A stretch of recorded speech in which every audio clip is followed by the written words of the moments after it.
तो दोस्तों आज के इस वीडियो लेक्चर में हम कक्षा 10वीं अध्याय 1 हिंदी मीडियम के छात्रों के लिए रासायनिक अभिक्रिया और समीकरण का पार्ट 2 लेकर आए हैं। जिन भी बच्चों ने पार्ट 1 नहीं देखा है, मैंने उसका लिंक डिस्क्रिप्शन बॉक्स में दे रखा है। आप प्लेलिस्ट में जाकर भी वो वीडियो देख सकते हैं। आज के इस वीडियो में हमने पार्ट 1 में जो भी पढ़ा उसके बारे में और उसके आगे अध्ययन करेंगे। तो देखिए क्या है। पार्ट 1 में हमने परमाणु, अणु, यौगिक, परमाणु और अणु में अंतर, उनके चित्र का व्याख्यान, रासायनिक और भौतिक परिवर्तन और रासायनिक और भौतिक परिवर्तन में अंतर इत्यादि के बारे में डीपली अध्ययन किया। आज हम इस पार्ट 2 को लेकर आए हैं और इस पार्ट 2 में हम इन सब के बारे में थोड़ी थोड़ी चर्चा करने के बाद आगे का देखेंगे। दोस्तों, यदि आपने पार्ट 1 नहीं देखा है तो मैंने उसका लिंक डिस्क्रिप्शन बॉक्स में दे रखा है। आप चाहें तो वहाँ भी जाकर देख सकते हैं और हमारी प्लेलिस्ट में जाकर भी देख सकते हैं। हमारे इस वीडियो के माध्यम से हम आपको ये आश्वस्त कराना चाहते हैं कि हमारे यहाँ हिंदी मीडियम और इंग्लिश मीडियम के सभी छात्रों के लिए, CBSE MP बोर्ड के लिए, सभी के लिए कक्षाएँ चालू हैं। आप चाहें तो डिटेल में इन्फॉर्मेशन के लिए जाकर के हमारे प्लेलिस्ट को चेक कर सकते हैं। तो चलिए देखते हैं आज इस वीडियो में क्या है। सबसे पहले हम परमाणु के चित्र की ओर देखेंगे। जैसा कि आप देख पा रहे होंगे, ये जो चित्र यहाँ पे प्रदर्शित है ये परमाणु का है। परमाणु क्या होता है? परमाणु किसी पदार्थ का सबसे छोटा कण होता है। सबसे छोटा मतलब यानी किसी भी चीज़, पर्दा हो, गेट हो, मकान हो, घर हो, ईंट हो, बाल्टी हो, किसी भी धातु का यदि कोई सबसे छोटा कण, जैसे यदि हम उस धातु को पीस पाएँ या फिर छोटे छोटे टुकड़े कर पाएँ या इतना छोटा टुकड़ा कर पाएँ जिससे ज़्यादा और छोटा टुकड़ा नहीं हो सकता, तो वो अंतिम टुकड़ा ही कहलाता है आपका क्या? परमाणु। किसी परमाणु के केंद्र में न्यूट्रॉन और प्रोटॉन नामक दो कण होते हैं, जिसमें न्यूट्रॉन को यहाँ पर लाल गेंद और प्रोटॉन को यहाँ नीली गेंद से दर्शाया गया है, जैसा कि आप देख पा रहे होंगे। ये जो अंदर है वो उसे बोलते हैं केंद्रक। ये परमाणु का केंद्रक है और ये पूरी छल्लेनुमा आकृति है, ये परमाणु की बाहरी कक्षाएं हैं। परमाणु की बाहरी कक्षा में इलेक्ट्रॉन घूमते हैं, है ना, और केंद्र में होते हैं न्यूट्रॉन और प्रोटॉन। न्यूट्रॉन पर कोई आवेश नहीं होता और प्रोटॉन पर धनावेश होता है।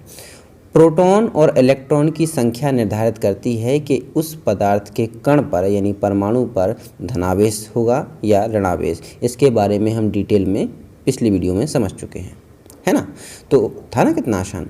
तो परमाणु के बारे में आप समझ पाए, वह छोटे से छोटा कण है जिसे और अधिक छोटा नहीं किया जा सकता। किसी भी पदार्थ का कोई न कोई परमाणु होता ही है। तो परमाणु इस दुनिया का सबसे छोटा कण कहलाता है। ठीक है, अब देखते हैं अगले चित्र अणु की ओर। अब इस चित्र में आप देख पा रहे होंगे मॉलिक्यूल, इसे बोलते हैं अणु। अणु क्या होता है? अणु किसी यौगिक की सबसे छोटी इकाई होती है। अब देखिए आप अंतर, अणु और परमाणु में अंतर क्या है? परमाणु किसी भी पदार्थ की सबसे छोटी इकाई है और दो या दो से अधिक परमाणु जब मिलते हैं तो बनते हैं क्या? अणु। अणु बनाते हैं। और अणु जब दो या दो से तीन, 4, 5 पदार्थ मिल करके बनाते हैं क्या? यौगिक। और यौगिक की सबसे छोटी इकाई कहलाती है क्या? अणु। इसके बारे में हम डिटेल में पहले भी पढ़ चुके हैं। यहाँ मैंने चित्र के माध्यम से आपको समझाने की प्रयास किया है। साइड में आप देख पा रहे होंगे लिखा है कंपाउंड। कंपाउंड मतलब क्या? यौगिक। यानी दो या दो से अधिक अणु जब एक निश्चित अनुपात में मिलते हैं, अणु याद रखिए, परमाणु नहीं, दो या दो से अधिक अणु जब एक निश्चित अनुपात में मिलते हैं तो कहलाते हैं वो यौगिक, है ना। था ना कितना आसान था। परमाणु और अणु के बारे में डिटेल नॉलेज करने के बाद अब हम चलते हैं इन तीनों के साथ एक साथ अध्ययन करने के लिए।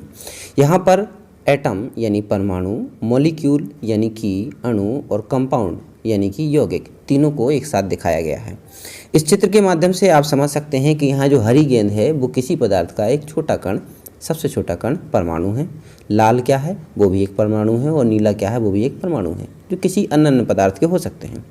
अब देखिएगा कि हरी गेंद, लाल गेंद, ये दोनों आपस में मिलने वाले हैं। तो दो लाल गेंद यानी दो परमाणु मिल करके मिल गए तो क्या बन गया? एक अणु। 3 परमाणु मिले तो क्या बन गया? एक अणु। 2 नीली गेंदें मिली तो क्या बन गया? एक अणु। तो ये कहलाती है संरचना अणु की। अब देखिए 2 अणु मिलेंगे। अब देखिए आप, 2 लाल गेंदें और एक नीली गेंदें, दो अलग अलग पदार्थों के दो या दो से अधिक अणु है ना। मतलब आप देख रहे हैं परमाणु से मिलकर बना अणु और अणु से मिलकर बना क्या यौगिक। यौगिक की सबसे छोटी इकाई कहलाती है अणु और अणु किससे मिलकर बना होता है, परमाणु से मिलकर बना होता है। था ना कितना आसान, ठीक है, बहुत आसान था। तो चलिए अब हम चलते हैं अपने चैप्टर नंबर 1 की ओर, जिसका नाम है रासायनिक अभिक्रियाएं एवं समीकरण। अब चूंकि इस चैप्टर का नाम है रासायनिक अभिक्रियाएं, अब हमें पहले ये समझना है कि रासायनिक अभिक्रियाएं क्या होती हैं, फिर हम पढ़ेंगे ये समीकरण क्या होते हैं। तो रासायनिक अभिक्रियाएं तो आप समझ ही गए होंगे, जो भी वायरस चारों तरफ फैला है वो रासायनिक अभिक्रिया के द्वारा ही है। हमारे चारों तरफ रासायनिक अभिक्रियाएं चलती ही रहती हैं। जैसा कि आप सभी यहाँ पर देख पा रहे होंगे, यहाँ पे लिखा हुआ है अपने दैनिक जीवन की निम्नलिखित परिस्थितियों पर ध्यान दीजिए और विचार कीजिए कि क्या होता है जब गर्मियों में कमरे के तापमान पर दूध को खुला छोड़ दिया जाए। भाई जाहिर सी बात है दूध फट जाएगा। लोहे का तवा, तसला या कील को आर्द्र वायुमंडल में खुला छोड़ दिया जाए, जाहिर सी बात है जंग लग जाएगा। अंगूर का किम्बन हो जाना, किम्बन होने जाना जानते क्या कहलाता है, किम्बन हो जाना मतलब वो सड़ जाना, है ना। तो भोजन का पकाया जाना, हमारा शरीर भोजन कब पचा लेता है आप जानते हैं, हमारा सांस लेना, ये सभी उदाहरण बता रहा है वो रासायनिक अभिक्रियाओं की। तो रासायनिक अभिक्रियाएं क्या होती हैं, पहले हम इसके बारे में जान लें, फिर इन उदाहरणों को ढंग से देखेंगे, ठीक है। तो सबसे पहले हम देखते हैं रासायनिक अभिक्रिया की परिभाषा। आप नोट्स बना लीजिएगा, है ना। यदि आप इस तरह से नोट्स बनाएंगे जिस तरह से मैंने आपको बताने की कोशिश की है, तो मेरा वादा है कि आप साइंस में मैथ से अच्छे नंबर ला सकते हैं और साइंस आपको बहुत ईजी लगेगी, बहुत ईजी, है ना। तो चलिए स्टार्ट करते हैं। रासायनिक अभिक्रिया की परिभाषा में आप देख पा रहे होंगे, ऐसी अभिक्रिया जिसमें 2 या 2 से अधिक पदार्थ मिलकर एक नए पदार्थ का निर्माण करते हैं। देखिए आगे ना वही बात हमने क्या बताया था, हमने जो वीडियो नंबर 1 में पढ़ा वो पढ़ा रासायनिक परिवर्तन और भौतिक परिवर्तन। रासायनिक परिवर्तन कौन होता है, एक ऐसा परिवर्तन जिसमें जो परिवर्तन होता है उस परिवर्तन को पुनः उस अवस्था में, उस पदार्थ को उस अवस्था में वापस नहीं लाया जा सकता, है ना।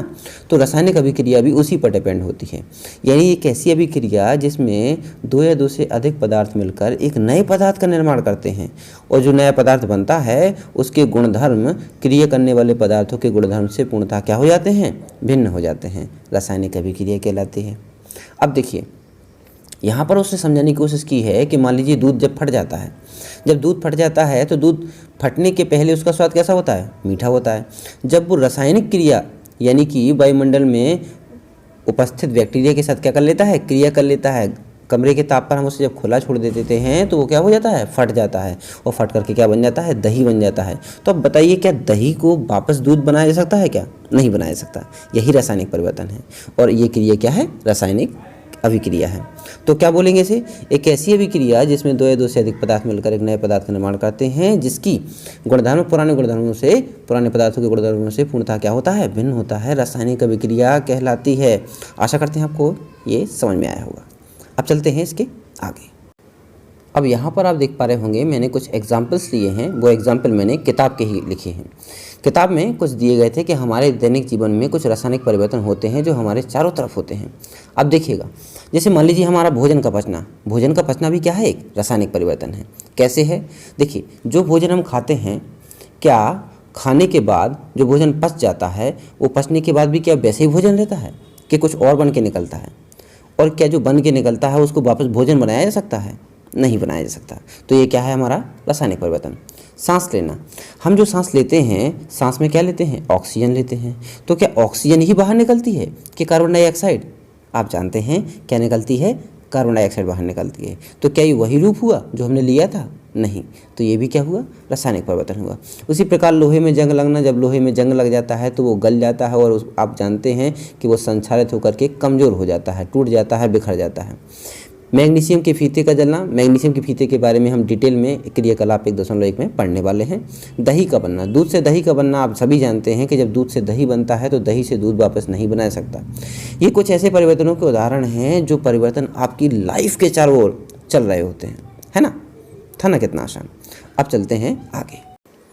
अब जरा इस पेज को देखिए, यहाँ पर लिखा है आपने अपने दैनिक जीवन को निम्नलिखित परिस्थितियों पर ध्यान दीजिए और विचार कीजिए। अभी देखिए इन सारे उदाहरणों के बारे में हम अभी चर्चा कर चुके हैं। मैंने आपको बताया ना, मैंने किताब की ही उन उदाहरणों को लिया है।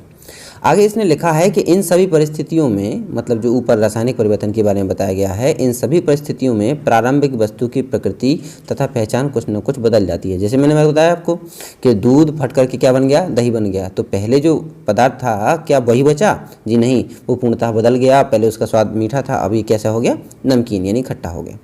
तो पूर्णतः या कुछ न कुछ बदल जाती है। पदार्थ के भौतिक तथा रासायनिक परिवर्तनों के बारे में हम पिछली कक्षाओं में पढ़ चुके हैं। देखो दोस्तों, वीडियो नंबर 1 में मैंने आपको रासायनिक और भौतिक परिवर्तनों के बारे में बहुत डिटेल से पढ़ाया है। जब कोई रासायनिक परिवर्तन होता है तो हम कह सकते हैं कि रासायनिक अभिक्रिया हुई। जी हाँ, मैंने आपको पहले ही बताया कि जब कोई रासायनिक परिवर्तन होता है तो वो रासायनिक अभिक्रिया के कारण ही होता है। यानी दूध जब कमरे के तापमान पर गर्म रखा हुआ था तब उसने बाहर के बैक्टीरिया से क्या कर ली, क्रिया कर ली। क्रिया करके क्या बना लिया, दही बना लिया, है ना।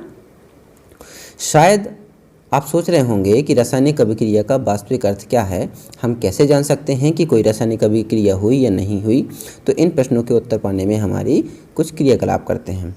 तो देखिए यहाँ पर उसने क्रियाकलाप करने के लिए बात की है। देखते हैं अगली स्लाइड में। अब देखिए दोस्तों, यहाँ पर आप देख पा रहे होंगे उसने क्रियाकलाप 1.1 हमें दिया है ना। उसमें क्या कह रहा है, सावधानी दी गई है। अब जानते हैं कि कोई भी रासायनिक परिवर्तन जो होता है, रासायनिक अभिक्रिया जो होती है वो बहुत डिफ़िकल्ट होती है।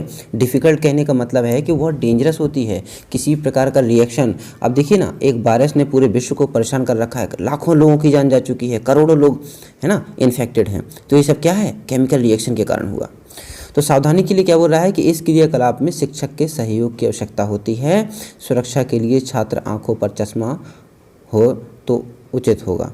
अब देखिए, किसी भी प्रकार का जब केमिकल रिएक्शन होता है तो उससे गैस निकल सकती है, हीट निकल सकती है, और हमारी आंखें जो है ना बहुत सेंसिटिव होती हैं। थोड़ी सा बैक्टीरिया आ जाए तो आंखों में खुजली होने लगती है, आंसू आने लगते हैं, है ना। तो जब हम कोई भी केमिकल रिएक्शन करें तो ब्लैक, यदि हमारे पास चश्मा है, काला चश्मा है तो पहन लीजिए। काला चश्मा क्या करता है, हमें इन सारी चीज़ों से बचा सकता है। अब वो कह रहा है लगभग 3 से 4 सेंटीमीटर लंबे मैग्नीशियम रिबन को रेतमाल से रगड़ लीजिए। अभी मैग्नीशियम रिबन क्या है, देखिए मैग्नीशियम एक धातु होती है, बहुत हल्की होती है, बहुत मजबूत होती है और जल्दी से संक्षारित, यानी इसमें जल्दी से जंग नहीं लगता। इसलिए उसने मैग्नीशियम के रिबन को लिया। रिबन तो जानते होंगे ना, बर्थडे में आते हैं वो लाल पीले हरे नीले रंग के आते हैं, जिसमें आप हैप्पी बर्थडे लिखते हैं काट काट कर, टेप लगा कर, है ना, सब जानते होंगे। उसी टाइप का एक रिबन होता है मैग्नीशियम का। मैग्नीशियम के ऊपर एक हल्की सी परत होती है ना। उस परत को वो कह रहा है कि रेतमाल से रगड़ लीजिए। इससे क्या होगा कि वो धातु जो है निकल आएगी। ऊपर जो भी परत चढ़ गई होगी पेंटेंट की वो हट जाएगी और क्या हो जाएगी, धातु निकल आएगी, है ना। तो इसे चिमटे से पकड़, अब देखिए चिमटे से पकड़ने को कह रहा है, वो डायरेक्ट हाथ से नहीं पकड़ने को कह रहा है। ग्लव्स भी पहन लीजिए और चिमटे से पकड़ने को कह रहा है। क्यों? क्योंकि केमिकल रिएक्शन है और केमिकल रिएक्शन बहुत डेंजरस होता है। इसे चिमटे से पकड़कर स्पिरिट लैम्प मतलब कोई भी आग जलाने के लिए उसने स्पिरिट लैम्प का यूज़ किया है, या बर्नर से इसका दहन कीजिए। अब इसे जलाइए। इससे बनी राख को गिलास में इकट्ठा कर लीजिए, जैसा कि चित्र 1.1 में आप देख पा रहे होंगे। मैग्नीशियम रिबन का दहन करते समय अपनी आँखों को यथासंभव दूर रखिए। आपने क्या परीक्षण किया? अब देखिए यहाँ पे क्रियाकलाप 1.1 आपने देखा कि उसने कितनी सावधानी बरतने के लिए आपसे कहा है। मान लीजिए एक इस प्रकार का क्वेश्चन आ जाए कि क्या होता है जब हम मैग्नीशियम रिबन को जलाते हैं, है ना। तो देखिए मैंने इसका एक क्वेश्चन बनाया हुआ है, कैसे करेंगे इसको और क्या क्या हमने ऑब्जर्व किया है इसको समझिएगा। अब देखिए दोस्तों, क्रियाकलाप 1.1 में ये पूछ रहा था हमसे कि आप क्या देखते हैं जब मैग्नीशियम रिबन को हम जलाते हैं। तो हमें क्या दिखाई दिया था, आप सभी जानते हैं कि जब हमने मैग्नीशियम रिबन को जलाया तब हमें सफ़ेद राख प्राप्त हुई। मतलब मैग्नीशियम रिबन बन जल करके क्या बना, सफ़ेद राख बना। उस सफ़ेद राख को ही मैग्नीशियम ऑक्साइड कहते हैं। क्या कहते हैं? Magnesium oxide. तब हमें सफ़ेद राख प्राप्त हुई। जलते समय मैग्नीशियम एक तेज़ चमकदार रोशनी के साथ जला। अब देखिए जब मैग्नीशियम को हम जलाते हैं तो एक तेज़ रोशनी के साथ जलता है। आपने शादियों में देखा होगा, शादियों में माताल कहलाती है एक, है ना, लंबी सी पुंगू सी होती है। जब उसको जलाते हैं तो बहुत तेज़ रोशनी देता है ना। शादी में आगे आगे जलाया करते हैं जलाने वाले। तो आप देखते हैं उसमें मैग्नीशियम का पाउडर होता है। तो जलते समय मैग्नीशियम एक तेज़ चमकदार रोशनी के साथ जलता है और राख के रूप में हमें मैग्नीशियम ऑक्साइड का पाउडर प्राप्त होता है। यानी जो हमें राख मिलती है उसे मैग्नीशियम ऑक्साइड कहते हैं। तो देखिए कितना आसान था। मैग्नीशियम रिबन को हमने जब जलाया, उसको रेतमाल से रगड़ा तो मैग्नीशियम की परत बाहर आ गई। जब उसको हमने जलाया, स्पिरिट लैंप पर गर्म किया तो उसकी राख जली, तो उसकी राख हमें मिली और मैग्नीशियम जलने पर तेज़ रोशनी के साथ जला। हमने चश्मा पहन रखा था। अब यदि आप चश्मा नहीं पहनेंगे तो बहुत सारी दुर्घटनाएं घट सकती हैं। क्या हो सकती हैं? जैसे आपने कभी देखा हो कि जो वेल्डिंग करने वाले लोग होते हैं, वेल्डिंग करते हैं तो बहुत सारी रोशनी निकला करती है और हमें कुछ देर के लिए आंखों में फ्लक्चुएशन हो जाता है, हमें दिखाई नहीं देता और थोड़ी समय के लिए हमारी आंखों की रोशनी चली जाती है। मतलब थोड़े समय के लिए, ऐसा नहीं कि आप परमानेंट अंधे हो जाएंगे, लेकिन हाँ थोड़ी समय के लिए आपको कुछ भी दिखाई नहीं देगा, क्योंकि वो आंखें जो हैं वो उस रोशनी को कैप्चर नहीं कर पाती हैं, पकड़ नहीं पाती हैं, है ना। इसलिए बताया जाता है कि जब हम इस प्रयोग को करें तो शिक्षक की अनुमति से करें और आंखों पर काला चश्मा पहन लें। आपने देखा होगा वो वेल्डर्स काला चश्मा पहनते हैं ताकि वो अच्छे से देख पाएँ। हम अभी दूर खड़े होकर देखते हैं तो हम देख नहीं पाते हैं, है ना। था ना, कितना आसान था। अब चलते हैं आगे। अब देखिए दोस्तों, यहाँ पर मैंने लिखा है 2mg, ब्रैकेट में लिखा है S प्लस O2। यहाँ जो 2 है वो छोटा बनाया जाएगा। मेरे ऐप में ऐसा लिखने का तरीका नहीं है कि 2 को छोटा लिखा जा सके, लेकिन आपको 2 जो है यहाँ पे छोटा लिखना है। O2 आप जानते हैं ऑक्सीजन को छोटे O2 से दर्शाया जाता है। ब्रैकेट में लिखा है G, फिर लगा है एक एरो के बाद लिखा है 2MgO। अब ये दोस्तों है क्या? इसी को कहते हैं रासायनिक समीकरण, है ना। ये कहलाता है रासायनिक समीकरण। देखिए चैप्टर का नाम क्या है? रासायनिक अभिक्रिया एवं समीकरण। तो इसी को बोलते हैं रासायनिक समीकरण। अच्छा, ये क्यों लिखा जाता है? देखिए यदि वैज्ञानिक जो हैं वो इतने सारे एक्सपेरिमेंट करते हैं, लाखों एक्सपेरिमेंट करते हैं दिन भर में। अब यदि उन एक्सपेरिमेंट को उन्हें लिखना है तो क्या करेंगे? वो क्या करेंगे? हिंदी लिखते रहेंगे कि इंग्लिश लिखते रहेंगे? उन्होंने अपना टाइम बचाने के लिए इन्हें प्रतीकों के माध्यम से लिखने का प्रयास किया। प्रतीकों के माध्यम से लिखने को ही रासायनिक समीकरण कहते हैं। जैसे मैग्नीशियम को उसने क्या में दर्शाया? Mg से। S क्या है? S का मतलब होता है सॉलिड, यानी कि ठोस। यानी मैग्नीशियम जो है वो कैसी है? एक ठोस धातु है। प्लस मैग्नीशियम के साथ ऑक्सीजन क्या है? गैस है। गैस को क्या कराई उसने? क्रिया कराई। अब आप जानते हैं कि किसी भी पदार्थ के जलने के लिए ऑक्सीजन चाहिए, भले ही वो पेट्रोल क्यों ना हो। दोस्तों, यदि पेट्रोल किसी कैन में भर दिया जाए और उस कैन में यदि ऑक्सीजन नहीं है तो आप माचिस की तीली भी डाल देंगे ना तो वो नहीं जलेगा, क्योंकि ऑक्सीजन के बिना इस दुनिया में कोई भी चीज़ जल ही नहीं सकती। यानी सबसे इम्पॉर्टेंट है किसी चीज़ को जलाने के लिए क्या? ऑक्सीजन। तो हमने क्या किया? मैग्नीशियम को ऑक्सीजन के साथ क्या किया? क्रिया कराई। क्रिया करा करके उसे स्पिरिट लैंप पे रखा और जल कर क्या बना? राख बन गया। वो राख क्या कहलाती है? मैग्नीशियम ऑक्साइड, यानी MgO। अब ये 2 लगाने का मतलब क्या है सर? 2 लगाने का मतलब है इसे बैलेंस करना, संतुलित करना। हम आगे के स्लाइड में पढ़ेंगे। आज के इस वीडियो में हम इसके बारे में थोड़ा बहुत अध्ययन तो करेंगे, लेकिन इसे संतुलित कैसे किया जाता है इसके लिए बहुत सारी चीज़ें आपको जाननी होती हैं। लेकिन यकीन मानिए दोस्तों, ये जो वीडियो 4 से 5 पार्ट्स में आएंगे, इन 4 से 5 पार्ट्स को यदि आपने पढ़ लिया ना तो आपकी साइंस पे पकड़ बहुत ही शानदार हो जाएगी, बहुत ही शानदार। और उस चैप्टर को आपको इंटरेस्ट आने लगेगा, आपको लगेगा कि हाँ सर क्या पढ़ाया है, मज़ा आ गया, है ना। तो मैग्नीशियम Mg हो गया, प्लस ऑक्सीजन के साथ क्रिया करा करके मैग्नीशियम क्या बना? ऑक्साइड बना। यही कहलाती है सफ़ेद राख, है ना। कितना आसान था। तो ये हमने क्रियाकलाप 1.1 कंप्लीट किया, है ना। अब चलते हैं किताब की ओर। अब देखिए किताब में यहाँ पे लिखा है आपने देखा होगा।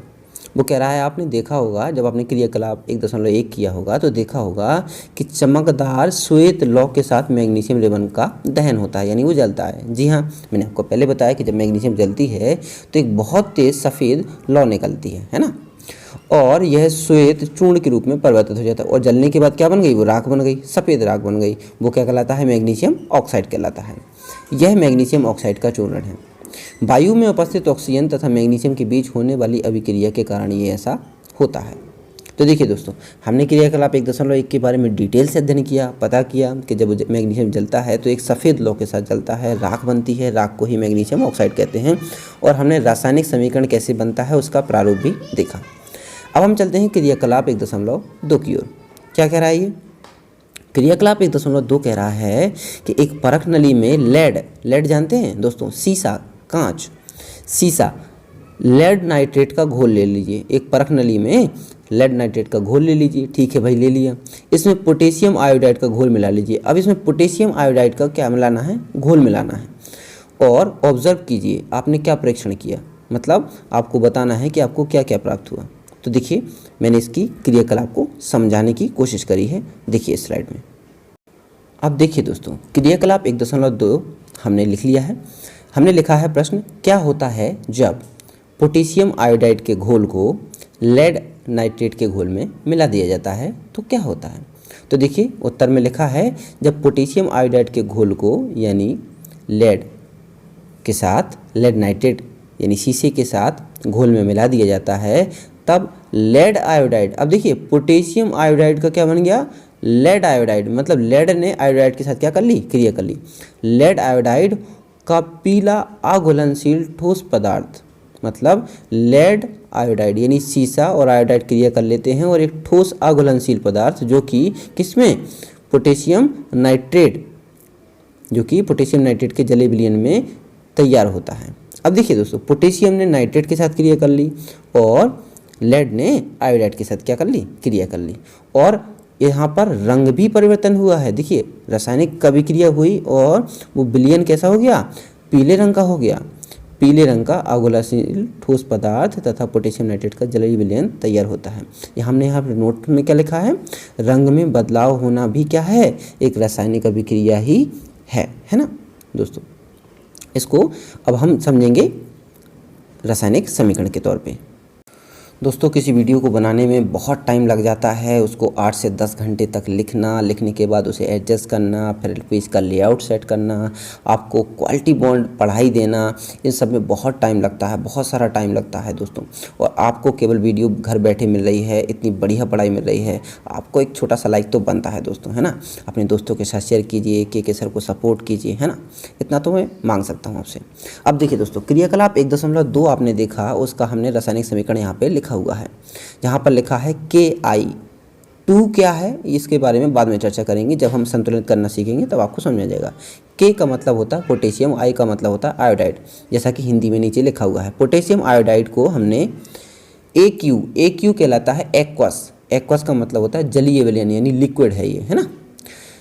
प्लस PB कहलाता है लेड, है ना। और NO3 कहलाता है नाइट्रेट। यहाँ पे 3 जो है वो O के छोटे रूप में लिखा जाएगा, NO3 लिखा जाएगा छोटा। मैंने आपको पहले बता दिया है, मेरा ऐप सपोर्ट नहीं करता, छोटे में लिखा जाएगा। और ये भी क्या है? एक एक्वस सॉल्यूशन है। ये दोनों आपस में जलीय विलयन है। जब इन दोनों जलीय विलयन को आपस में मिलाएंगे तो हमने दिखा दिया है एरो, है ना। एरो क्या होता है इसके बारे में भी हम डिटेल में आगे पढ़ेंगे। फिलहाल देखिए कि जब हम पोटेशियम आयोडाइड को लेड नाइट्रेट के साथ मिलाते हैं तो पोटेशियम नाइट्रेट के साथ क्रिया कर लेता है और लेड आयोडाइड के साथ क्रिया कर लेता है, यानी कि KNO3 और PbI2 बनता है।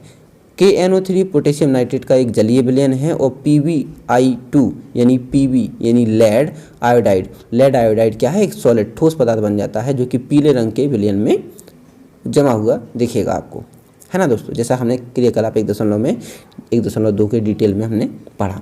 तो ये था उसका रासायनिक समीकरण, आप इसको नोट डाउन कर लीजिए, है ना दोस्तों। अब चलते हैं हम आगे। अब देखिए दोस्तों, यहाँ पर क्रियाकलाप 1.3 आप देख पा रहे होंगे, कह रहा है एक शंकु आकार जानते हैं आप, जिसकी छोटी सी चोंच होती है, पीछे तरफ नीचे की ओर थोड़ा चौड़ा पार्ट होता है ना। एक शंकुआकार फ्लास्क मतलब कांच की एक बोतल या परख नली में कुछ दानेदार जिंक ले लीजिए। अब जिंक जानते हैं, जस्ता एक धातु कहलाती है, उस धातु के टुकड़े ले लीजिए, ठीक है भाई। इसमें तनु सल्फ्यूरिक हाइड्रोक्लोरिक अम्ल यानी सल्फ्यूरिक अम्ल मिला लीजिए। अब सल्फ्यूरिक अम्ल जो होता है वो एसिड होता है ना।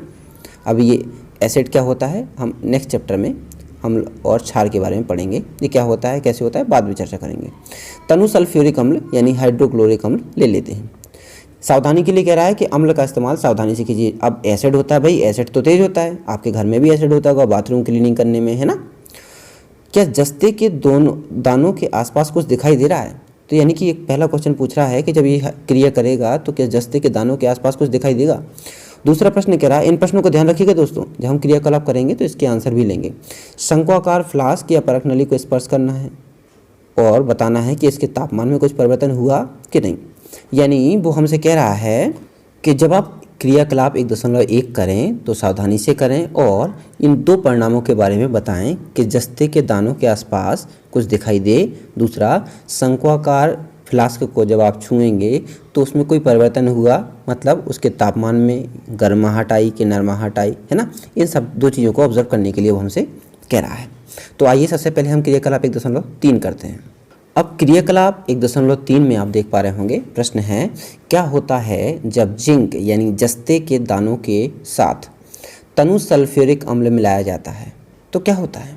तो उत्तर है जब जिंक, चूँकि जिंक क्या है, एक बहुत ही एक्टिव धातु है, बहुत ही सक्रिय धातु है, तुरंत क्रिया कर लेती है, जो घुली हुई तनु सल्फ्यूरिक अम्ल यानी हाइड्रोक्लोरिक एसिड के साथ क्या करती है, मिलकर क्रिया कर लेती है और जिंक क्लोराइड बनाती है। अब देखिएगा, जिंक के हैं दाने, तो जिंक क्या कहता है, तनु सल्फ्यूरिक अम्ल यानी हाइड्रोक्लोरिक एसिड के साथ वो क्लोराइड के साथ क्या कर लेता है, क्रिया कर लेता है, तो जिंक क्लोराइड बना लेता है और हाइड्रोजन को क्या कर देता है, अलग कर देता है। तो जिंक के दाने जो हैं वो हाइड्रोक्लोरिक मतलब क्लोराइड के साथ क्या कर लेता है, क्रिया कर लेता है और हाइड्रोजन को क्या कर देता है, अलग कर देता है और हाइड्रोजन का विलयन तैयार होता है। तो हाइड्रोजन गैस के बुलबुले तो क्या करते हैं, जो हाइड्रोजन जानते हैं आप, गैस होती है, तो हाइड्रोजन एक बहुत क्रियाशील गैस है। हाइड्रोजन क्या करती है कि जो जिंक के दाने हैं ना, उसके चारों तरफ, जस्ते के दाने के चारों तरफ क्या होते हैं, बुलबुलों के रूप में इकट्ठा हो जाते हैं। और वो हमसे यही तो कहने के लिए क्यों पूछ रहा था कि जब जस्ते के दाने तनु सल्फ्यूरिक अम्ल के साथ क्रिया करेंगे तो आपको बताना है कि क्या होता है। तो भाई सीधी सी बात है, हाइड्रोजन क्या हो गई, अलग हो गई, और हाइड्रोजन अलग होकर बुलबुलों के रूप में जस्ते के दानों के चारों ओर क्या हो गई, इकट्ठा हो गई। दूसरा प्रश्न इसने पूछा था कि फ्लास्क को छुइए तो क्या होता है। जब हम फ्लास्क को छुएंगे तो गर्माहट, चूँकि हाइड्रोजन गर्म गैस है, बाहर निकलेगी तो क्या होगी, वेपोरेट होगी, तो बाहर उसको फ्लास्क को क्या कर देगी, टेम्परेचर को बदल देगी और उसको क्या कर देगी, गर्म कर देगी। देखिए आगे, तो क्रियाकलाप 1.3 के अगले फेज में हम देखते हैं कि हाइड्रोजन गैस बुलबुले, हाइड्रोजन गैस के जो बुलबुले हैं वो जस्ते के दानों के चारों ओर क्या हो गए, इकट्ठा हो गए। और जब हम फ्लास्क को छूते हैं ना तो हमें गर्म महसूस होता है, यहाँ गर्व लिख चुका है, गर्म लिख देना, हमें गर्म महसूस होता है। और जब इस प्रकार किसी क्रिया को करने से कुछ गर्माहट बाहर निकलती है यानी ऊर्जा उत्सर्जित होती है, तो ऐसी क्रिया ऊष्माक्षेपी अभिक्रिया कहलाती है ना दोस्तों। तो ऐसी क्रिया क्या कहलाती है, ऊष्माक्षेपी अभिक्रिया कहलाती है। कैसे होगी क्रिया, आइए चित्र के माध्यम से इसे समझते हैं। किताब खोल लीजिए। अब देखिए दोस्तों, यहाँ पर आपको जो फ्लास्क दिख रहा है उसका ऊपर का मुंह छोटा है और नीचे मुंह बड़ा है। इसको बोलते हैं कोन यानी कोनिकल यानी कि शंक्वाकार। इसके ऊपर आप देख पा रहे होंगे कार्क लगा है, ये कांच की एक नली है, ये शंक्वाकार फ्लास्क है, तनु सल्फ्यूरिक अम्ल, ये जो पीछे जो नीचे पानी से भरा है ना वो तनु सल्फ्यूरिक अम्ल है ना। और नीचे क्या है, दाने हैं किसके, जस्ते के। तो कह रहा है वो हमसे कि ऊपर दिए गए तीनों क्रियाकलापों के आधार पर हम ये कह सकते हैं कि किसी भी प्रेक्षण की सहायता से हम ये निष्कर्ष निकाल सकते हैं कि रासायनिक अभिक्रिया हो रही है और रासायनिक अभिक्रिया में निम्न परिवर्तन आते हैं।